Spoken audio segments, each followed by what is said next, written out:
আল্লাহ রাব্বুল আলামিন বলেছেন ইন্না শিরকা লাযুলমুন আযীম। শিরক হচ্ছে সবথেকে বড় জুলুম। শিরক হচ্ছে সবথেকে বড় জুলুম। অথচ আমরা মুসলিম হওয়ার পরে, আল্লাহকে আহ্বান করার পরে, সাজদা করার পরে, তার ইবাদত করার পরে কি জিনিস এটি জানতে পারলাম না, আরেকজনের ইবাদত করি। মানুষ এটিকে কিছুই মনে করে না। মানুষ মনে করে করলে সমস্যা কোথায়, আমরা তো তার কাছে কিছু পাচ্ছি না। অনেক সময় আমরা অন্যভাবে সেটাকে নিয়ে রাখি। অথচ এর থেকে দূর, এর থেকে খারাপ পাপ, এর থেকে নিকৃষ্ট পাপ আর অতএব আল্লাহর সাথে আমাকে আপনাকে শিরক করা থেকে মুক্ত থাকতে হবে। আমার আপনার প্রত্যেকের দায়িত্ব কোন কোন জিনিস শিরকি কাজ, কোন কোন জিনিস শিরক করলে কোন কাজগুলো শিরক হয়ে যায়, সেই কাজগুলো আমাকে চিহ্নিত করা দরকার, সেই কাজগুলো আমাকে বের করা দরকার, সেই কাজগুলো থেকে আমাকে বিরত থাকা দরকার। কারণ আমাদের দিন যেই দিন কোনো মানুষকে সহযোগিতা করবে না, সেই একমাত্র আল্লাহ। কিন্তু আমি যদি শিরক করে যাই, সেই দিন আল্লাহ রাব্বুল আলামিন আমাকে বাঁচাবেন না, আমার লাভ থাকবে, তার পেট থাকবে, সেই দিন বন্ধু থাকবে না। বন্ধু হওয়ার কথা ছিল আল্লাহ রাব্বুল আলামিন, কিন্তু আমি আপনি জুলুম করার কারণে, মুসলিম হওয়ার পরেও জুলুম করার কারণে আল্লাহ রাব্বুল আলামিন আমাকে আপনাকে সুরক্ষিত করবে না। অতএব সম্মানিত ভাই বোন, আমরা আল্লাহকে জুলুম থেকে দূরে থাকি। নাম্বার 2, বান্দা কর্তৃক তার নফসের উপরে জুলুম। বান্দা নিজের নফসের উপরে নিজেই কি করে জুলুম করে। কেমন করে? বাইরে নিজের মধ্যে যেগুলো রয়েছে সেগুলোকে আগে আমরা আলোচনা করি। বাইরে গুলো বাদ। প্রথম নাম্বার, আমি আপনি যদি সালাত ছেড়ে দিই, তাহলে নিজের নফসের উপরে জুলুম করলাম। আমি আপনি যদি মিথ্যা কথা বলি, তাহলে নিজের নফসের উপরে জুলুম করলাম। আমি আপনি যদি মিথ্যা সাক্ষ্য দিই, তাহলে আমি আমার নিজের অন্তরের উপরে আমি কি করলাম? নফসের উপরে জুলুম করলাম। আমি যদি অপবাদ দিই, তাহলে আমি কি করলাম? নিজের উপরে নিজে জুলুম করলাম। আমি যদি চুরি করি, তাহলে আমি নিজের উপরে নিজে জুলুম করলাম। তাহলে এই বিষয়ে ব্যবস্থা আমরা যে জুলুম বান্দা কর্তৃক যে সমস্ত জুলুম, সেটা হচ্ছে নিজের উপরে নিজে জুলুম করা। এখন আমি আরেকজনের যদি জুলুম করলাম, সেটা একটা জুলুম। আর নিজের উপরে নিজে জুলুম করা, এখন আমার পৃথিবীকে, আমার অন্তরকে আমি জিজ্ঞাসা করি, এই কাজগুলি যেগুলি কয়েকটি ধারণ করেছি, এগুলি কি আমার আপনার অন্তরের মধ্যে, আমার মধ্যে, আমার কার্যকলাপে আছে কি, আমার ইবাদতের মধ্যে আছে কি? যদি থেকে থাকে, তাহলে আপনি ভাববেন আমরা এরকম জুলুমকারী, নিজের নফসের উপরে জুলুমকারী। অতএব আপনি যদি জুলুম থেকে ফিরে না আসেন, তাহলে কাল কিয়ামতের দিন অন্ধকার হয়ে যাবে। কাল কিয়ামতের দিন আমার আপনার জন্য আমাকে আপনাকে ইবাদত করার পরেও চলে যেতে হবে জাহান্নামে। অতএব আমাকে আপনাকে সাবধান থাকতে হবে। সমাজের বন্ধুগণ, আল্লাহ তাআলা বলেছেন, ওয়ামা যালামুহুল্লাহ, আল্লাহ রাব্বুল আলামিন জুলুম কাউকে উপরে চাপিয়ে দেননি, ওয়ালাকিন কানু আনফুসাহুম ইয়াযলিমুন, বরং তিনি আমরাকে নিজের নফসের উপরে জুলুম করছি। আল্লাহ রাব্বুল আলামিন আমাকে আপনাকে জ্ঞান দিয়েছেন। জ্ঞান দেওয়ার কারণে আল্লাহ রাব্বুল আলামিন আমাকে আপনাকে বিদ্যুৎ দিয়েছেন, শরীর দিয়েছেন, বিধান দিয়েছেন, আগ্রহ দিয়েছেন, সবকিছু বিশ্লেষণ করে দিয়েছেন। অতএব আল্লাহ রাব্বুল আলামিন আমাকে আপনাকে সতর্ক থাকতে বলেছেন। অতএব আমরাও সতর্ক থাকবো। সম্মানিত দিনী ভাই বোন, তাহলে এখন বুঝতে পারলাম আল্লাহর সাথে জুলুম করাটা, বুঝতে পারলাম আল্লাহর সাথে শিরক করা।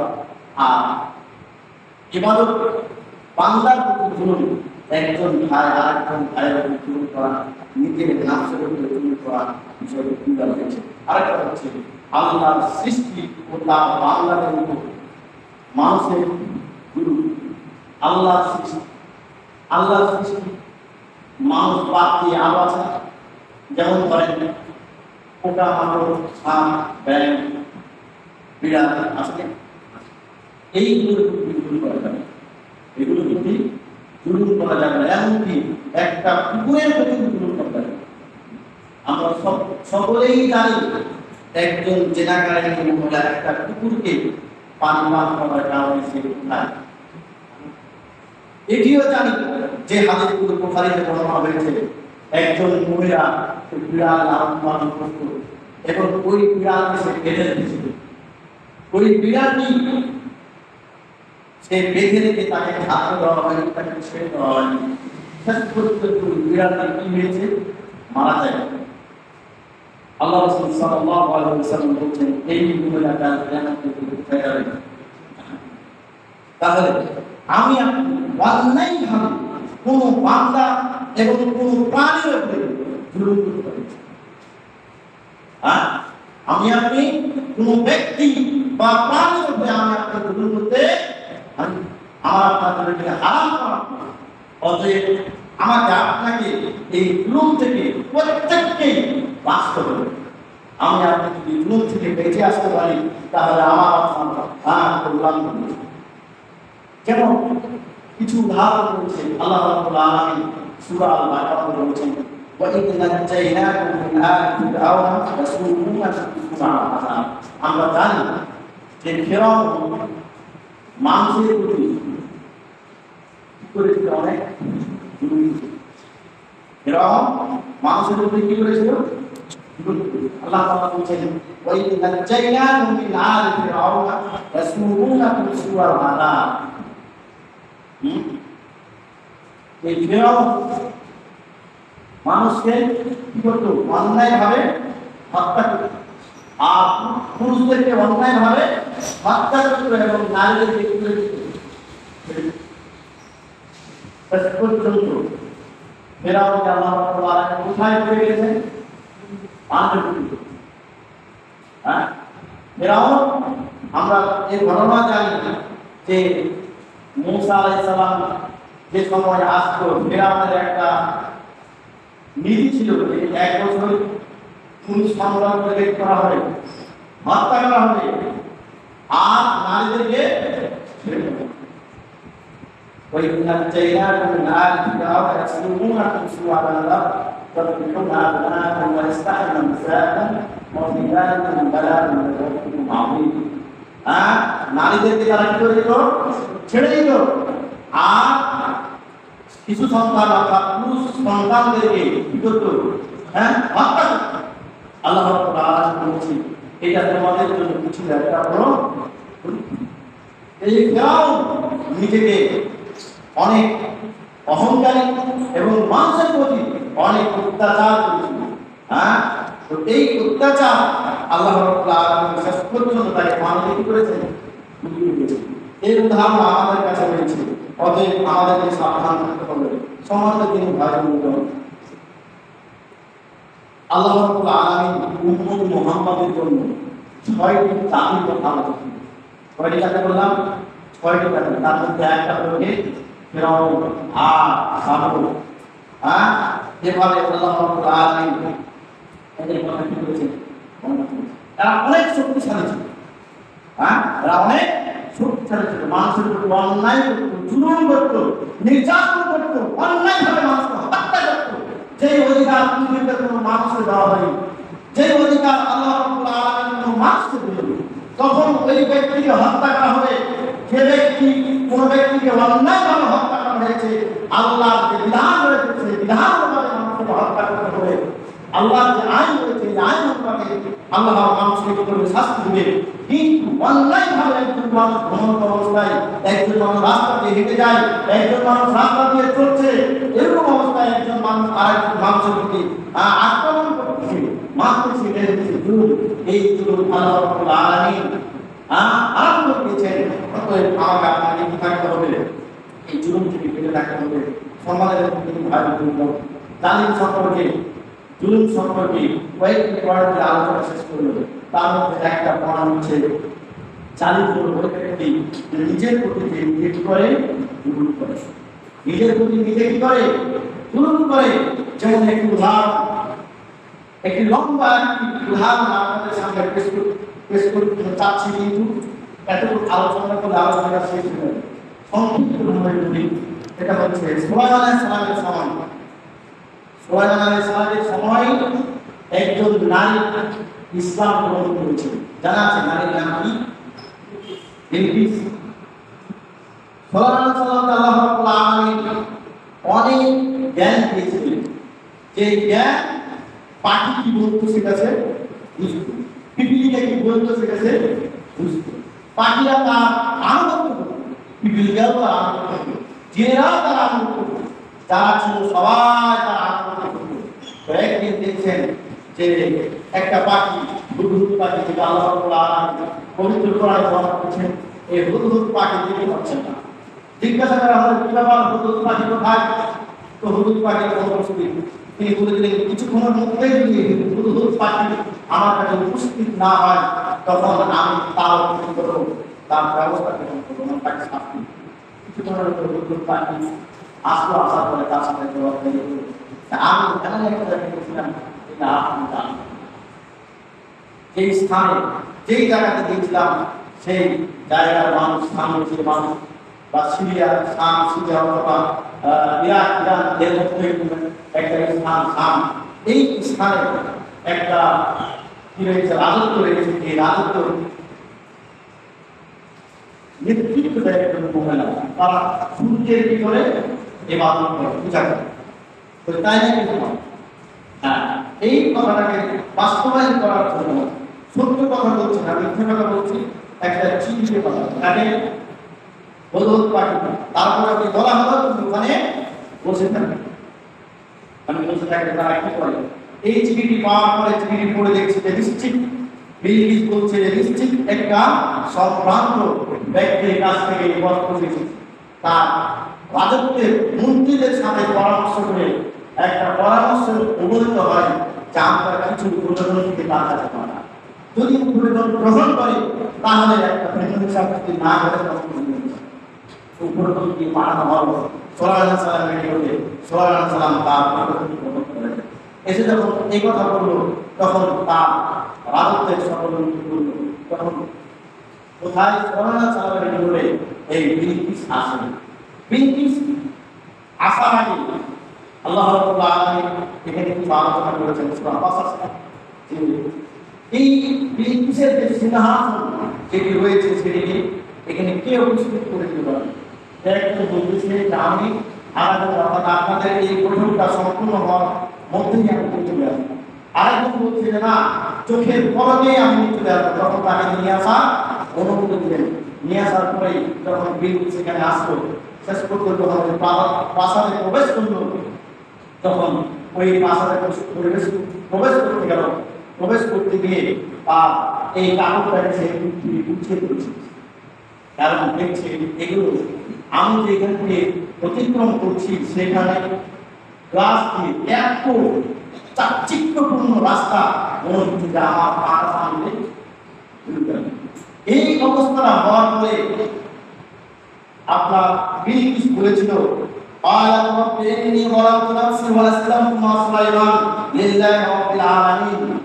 তিনি বলছেন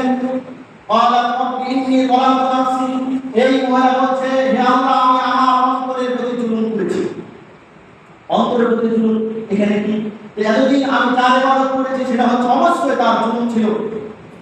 তার আল্লাহর ইবাদত না করে অন্যের ইবাদত করেছে, এটাই হচ্ছে তার জুলুম। অর্থাৎ কেউ যদি সালাত আদায় না করে, আমি যদি সালাত আদায় না করি, আমি যদি যাকাত প্রদান না করি, আমি যদি দিনের কাজ না করি, যেটা আল্লাহ রাব্বুল আলামিন ফরজ করেছে, সেই কাজ যদি আমি না করি, তাহলে আমি নিজের অন্তরের উপরে আমি নিজেই কি করলাম? ভুল করলাম। তো এই বিলকিস বলছে, ইন্নী যালামতু নাফসি, আমি আমার আত্মার প্রতি জুলুম করেছি। ওয়াসলামু মা সুলাইমান, অতএব আমি এখন সুলাইমানের সাথে ইসলাম গ্রহণ করলাম। লিল্লাহি রাব্বিল আলামিন, এবং আল্লাহ রাব্বুল আলামিনের প্রতি বিশ্বাস করলাম। এখানে আপনাদের বিষয়টা হচ্ছে যে নিজের নাফসের প্রতি জুলুম করা, নিজের আত্মার প্রতি জুলুম করা, নিজের আত্মার প্রতি যদি জুলুম করি তাহলে কিয়ামতের দিনে আল্লাহ আমাকে আপ্যায়ন করবে। তারপরে আল্লাহ রাব্বুল আলামিন জালিম হচ্ছে সে ব্যক্তি যে নিজের খেয়াল করছে বলবানে পৃথিবীতে চলাফেরা করে। তাহলে হচ্ছে ওই ব্যক্তি নিজের প্রবৃত্তি মনে যা চায় তার ভিতরে তার জীবনটাকে পরিচালনা করে। এখন আপনার চাচ্ছে মদ খেয়ে আপনি মদ খাচ্ছেন, এখন চাচ্ছে একটা খারাপ কাজ করবে, ব্লুপ্রিন্ট দেখবে, হ্যাঁ ব্লুপ্রিন্ট দেখবে, অর্থাৎ নিজের খায়ের অনুপাতে আপনি আপনার দিনকে অতিক্রম করছেন, আপনার দিনকে অতিক্রম করছেন। এরকম যদি হয় তাহলে আপনি আপনার মধ্যে জুলুম করছেন। আল্লাহ রাব্বুল আলামিন বলছেন ওয়ালাইন আতাইকা ওয়ালাইন তাবালাকা আহওয়াহুম মিন বা'দি মা জাআকা মিনাল ইলম ইন্নাকা ইযাল লামিনাল যালিমিন। আল্লাহ রাব্বুল আলামিন বলছেন তার কাছে দিন আসার পরে, এলেম আসার পরে তা অনুসরণ না করে তার চাহিদা অনুপাতে ইসলামের জ্ঞান তার কাছে প্রবেশ করার পরে, ইসলামের জ্ঞান আসার পরে সে অনুপাতে তার জীবনটাকে পরিচালনা করে না, তার খায়ের অনুপাতে খেয়াল অনুপাতে তার জীবনকে পরিচালনা করে, তার সাথে আল্লাহ রাব্বুল আলামিন বলছেন ইন্নাকা লামিনাল যালিমিন। সে তাহলে বুঝতে পারলাম শরীয়তের বিধান আমার আপনার কাছে আসার পরে, কোরআন এবং হাদিসের দলিল থাকার পরেও আমি আমার মন মতন কোনো আলেমের অনুসরণ করি, মন মতন পীরের অনুসরণ করি, তাহলে আমি নিজে আমার অন্তরের প্রতি, আমার নাফসের প্রতি, অর্থাৎ শরীয়তের জ্ঞান, শরীয়তের বিধান, আল্লাহ কোরআন, রাসূল সাল্লাল্লাহু আলাইহি সাল্লামের বাণী আপনার কাছে পৌঁছার পরেও যদি আপনি সেটাকে গ্রহণ না করেন, ইচ্ছা মতো আপনি যদি গ্রহণ করেন, আপনার মনে চায় সেটা আপনি গ্রহণ করেন, তাহলে অবশ্যই আপনি আপনার প্রতি জুলুম করবেন। অতএব আমাকে আপনাকে এই জুলুম থেকে বেঁচে থাকতে হবে। এই জুলুম আমাকে আপনাকে অন্ধকারে নিয়ে যাবে, অর্থাৎ সম্মানিত তিনি আল্লাহর সাথে অংশীদারি স্থাপন করা, যে বিষয়টা আপনাদের সামনে বললাম, অংশীদারি স্থাপন সম্পর্কে যে আয়াতগুলি তার আগে আলোচনা আছে, যে লুকমান আলাইহিস সালাম তার ছেলেকে, তার পুত্রকে শিক্ষা দিচ্ছেন, শিষ্টাচার শিক্ষা দিচ্ছেন, আদব শিক্ষা দিচ্ছেন। ইয়া বুনাইয়া, হে আমার পুত্র, হে আমার ছেলে, হে আমার বংশ, লা তুশরিক বিল্লাহ, আল্লাহর সাথে শিরক করো না। শিরক নিশ্চয় শিরক হচ্ছে সবথেকে মহাপুরুষ। অতএব আমাদের দায়িত্ব আমাদের ছেলে সন্তানদেরকে বুঝিয়ে দেওয়া, যে তোমরা দেখো এই কাজটি হচ্ছে শিরক কাজ, এই কাজটি হচ্ছে বেদাতি কাজ, এই কাজটি হচ্ছে আপনার হারাম কাজ। আমরা আপনার ছেলে সন্তানদেরকে অবশ্যই শিক্ষা দিতে হবে। আমরা আপনি শিক্ষা না করতে পারি, আমরা জানি কেন করবে আল্লাহ রাব্বুল আলামিন পাঁচটি জিনিসকে জিজ্ঞাসা না করার পর্যন্ত কোনো ব্যক্তিকে সামনে দিতে। অতএব আমার ফ্যামিলি, আমার সম্পদ, আমার ছেলে সন্তান কোথায় রয়েছে, আমার আপনার আপনার আজকে মাথা ব্যথা করেন না, মাথা ব্যথা করেন না, ওই ছেলেরা কোনো দিন বাধ্য করে না আপনার সাথে থাকা, তাহলে আপনার সাথে চলবে। আপনি তাদেরকে বুঝান, না বুঝতে পারে তাদেরকে অন্য কোনো ব্যবস্থা নিতে হবে। আর আমি আপনি ছেড়ে দিয়েছি, তারা নামাজ পড়ে না, সালাত পড়ে না, শিরক করে, বেদাত করে, অন্যায় কাজ করে, অবিচার করে, এরকম কাজ থেকে অবশ্যই আমার আপনার ছেলে সন্তানকে বুঝাতে হবে। না হলে কাল কিয়ামতের দিন আমাকে আপনাকে সুযোগ করতে হবে। সম্মানিত ভাই, আল্লাহর যে বিধান, সেই বিধানের বিপরীত বিচার ফয়সালা করা। আল্লাহর যে বিধান রয়েছে, আমাদের বাংলাদেশের যে সংবিধান রয়েছে, আমাদের সরকারের যে সংবিধান রয়েছে, মুসলিম দেশে এই সরকারকে জবাব দিতে আল্লাহর সংবিধান বাদ দিয়ে যে ব্যক্তি ফয়সালা করবে, আপনি যদি না পারেন, আমার দ্বারা যদি বিচার ফয়সালা করা সম্ভব না হয়, তাহলে আমি আশঙ্কা করব। আপনাকে উদাহরণ দিয়েছিলাম আগে, বিশিষ্ট আলেম একজন ইমাম, তাকে রাজত্ব দেওয়া হয়েছিল, রাজত্ব গ্রহণ না করার কারণে, মন্ত্রীর পদ দেওয়া হয়েছিল, গ্রহণ না করার কারণে তাকে উদাহরণ দিয়েছিলাম মহিলাচার কাছে। হ্যাঁ, ইমাম আবু হানিফা রাহিমাহুল্লাহ, অথচ তার অনুসারী আমরা বলি যে তার অনুসারী, তার যে চরিত্র, তার যে সচেতনতা, তার যে আপনার আল্লাহ ভীতি আমার আপনার আছে। আমরা নাম দিয়ে চলে যাচ্ছি ইমাম আবু হানিফা অনুসরণ করি, কখনো নয়। ইমাম আবু হানিফা আকীদা, আকhlaq, রীতিনীতি সম্পূর্ণ কোরআন এবং হাদিসের ভিত্তিতে ছিল, এবং আমরা যারা অনুসরণ করছি বা গ্রহণ করছি অবশ্যই সেগুলো গ্রহণ করছি। দেখেন হাদিসের একটা চেনগুলি কম, একটা থেকে আরেকটা লেগে থাকে। আমরা যেমন গলার হাত চেন পান, দেখেন না, একটা আরেকটার সাথে লেগে থাকে। হাদিসের সব এটাকে বলা হয় চেন। এই চেনের মধ্যে যদি কোনো একটা গ্যাপ থেকে যায় তাহলে হাদিস গ্রহণ করার ব্যাপারে মহাদিস কথা বলছে। আর ইমাম আবু হানিফা মারা গেছেন কত হিজরিতে? 80 হিজরিতে, তাই না? তিনি মারা গেছেন 150 হিজরিতে। হ্যাঁ, তার 300 বছর 100 বছর পরে বলেছেন ইমাম আবু হানিফা কোনো চেন নেই, কোনো বর্ণনাকারী নেই, কোনো সনদ নেই, চাকু দিয়েছিলেন। উনি যদি কাজ করে না করতে আপনি চাপিয়ে দিলেন, আপনি জুলুম করলেন তার প্রতি, আপনি তাকে মাজলুম, তার প্রতি অন্যায় করলেন, আপনি জুলুম করলেন, আপনি নিজের নামকে জুলুম করেছেন। অতএব সাবধান থাকতে হবে কোনটি জিনিস আমি গ্রহণ করতে পারি আর কোনটি না গ্রহণ করতে পারি। আল্লাহ রাব্বুল আলামিন আমাকে আপনাকে গিফট দিয়েছেন, আল্লাহ রাব্বুল আলামিন কোরআনের দায়িত্ব নিয়েছেন এবং দ্বীনকে হেফাজত করার দায়িত্ব নিয়েছেন। অতএব কোনটি সঠিক পথ, কোনটি বেঠিক পথ আমরা আমাকে আপনাকে যাচাই করতে হবে। সম্মানিত ভাই বোন, বলছিলাম যে বিচার ফয়সালা আল্লাহর হাতের বাইরে যদি হয় তাহলে আমরা অবশ্যই করলাম। অতএব আমাকে আপনাকে সাবধান থাকতে হবে। আল্লাহ রাব্বুল আলামিন বলছেন ওয়ামান লাম ইয়াহকুম বিমা আনজালাল্লাহু ফাউলাইকা হুমুজ জালিমুন। মান লাম ইয়াহকুম বিমা আনজালাল্লাহ, আল্লাহ রাব্বুল আলামিন যে বিধানকে, যে সংবিধানকে নাযিল করেছেন সেই সংবিধান অনুপাতে কেউ যদি বিচার না করে ফাউলাইকা হুমুজ জালিমুন, তারাই হচ্ছে জালিম। অতএব নিজেকে লুকিয়ে রাখবেন। আমরা আমার দ্বীনকে, আমার নফসকে জুলুম থেকে, অন্যায় থেকে, অবিচার থেকে হেফাজত করার জন্য নিজেকে লুকিয়ে রাখবেন। আমার দ্বারা যে মানুষের প্রতি জুলুম না, আল্লাহর যে বিধান রয়েছে সেই অনুপাতে বিচার না করি, আপনার সামাজিক অনুপাতে যদি বিচার করি তাহলে আমাকে আপনাকে কাউকে আমাদেরকে ওই জাহান্নামের মধ্যে আমাদের সাবধান। আল্লাহ রাব্বুল আলামিন আমাদের পঞ্চম নাম্বার হচ্ছে যারা সাক্ষ্য দখল করে। আজকে দেখুন একজন মানুষকে মিথ্যা মামলা দিয়ে ফাঁসির মঞ্চ চালিয়ে দেওয়া হয়। একজন মানুষ অপরাধ করেন, অন্যায় করেন, তাকে জেলখানাতে এক অন্ধকারে আজকে দুনিয়াতে তারা জুলুম করবে, পরকালে ধরা খাবে, দুনিয়াতেই শাস্তি দেবে।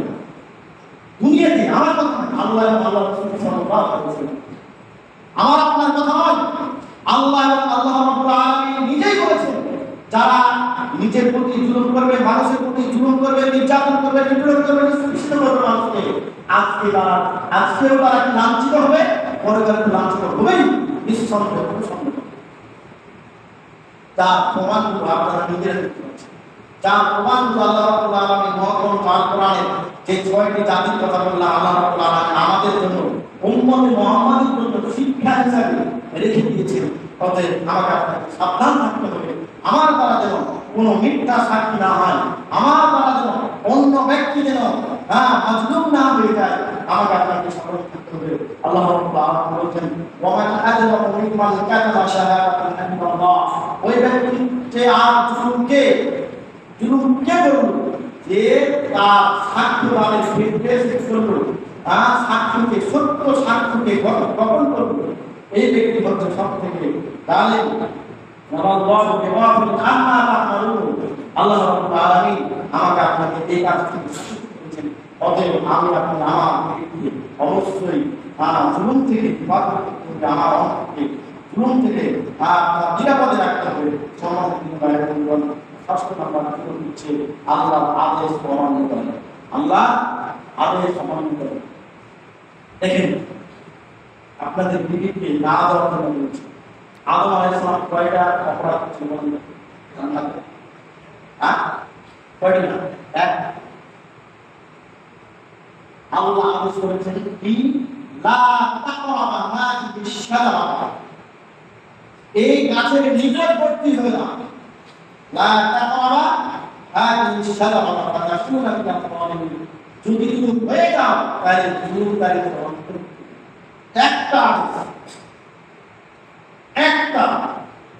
এই গাছের নিকটবর্তী শয়তান কুমন্ত্রণা দিয়ে এই গাছ থেকে চলে, তারপরে কি করলো?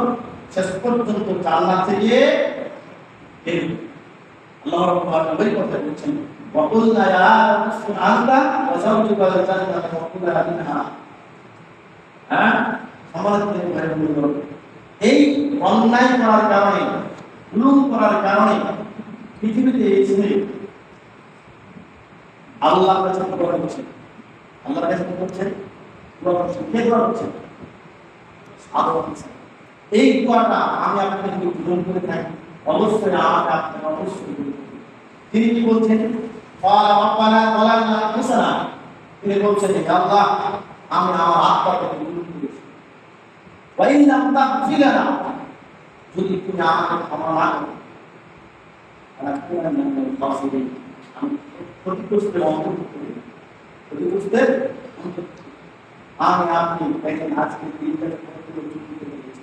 আপনারা শুরুতে অনেকটা করেছিলেন, মিথ্যা সাক্ষী, মিথ্যা কথা বলার বিরোধ করার মানুষকে ধোকা দেওয়ার চুরি করাও মানুষকে বিপদে ফেলাও সে কথা শুরুতে বলছিলাম। সম্মানিত ভাই বন্ধুগণ, অতএব আমাকে আপনাকে জুলুম থেকে করতে হবে, মুক্ত থাকতে হবে, আমার আপনার অন্তরকে পাহারা করতে হবে। আর আলোচনা করছি না, কিন্তু আমরা নির্দিষ্ট টাইমের মধ্যে আমরা ইনশাআল্লাহ আল্লাহ রাব্বুল আলামিন যে কথাটা বললাম জুলুম সম্পর্কে, অতএব জুলুমের যতটুকু আলোচনা করেছি এই আলোচনা থেকে আল্লাহ আমাকে আপনাকে আমাদের সকলকে জুলুম থেকে রক্ষা করুন।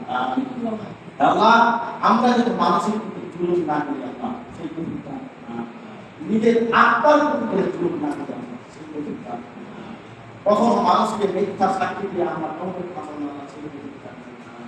আমরা যখন মিথ্যা আশেপাশে যখন মারা যায় সেই যতটুকু আমাদের প্রত্যেকের আমাদের যদি থেকে থাকে আল্লাহ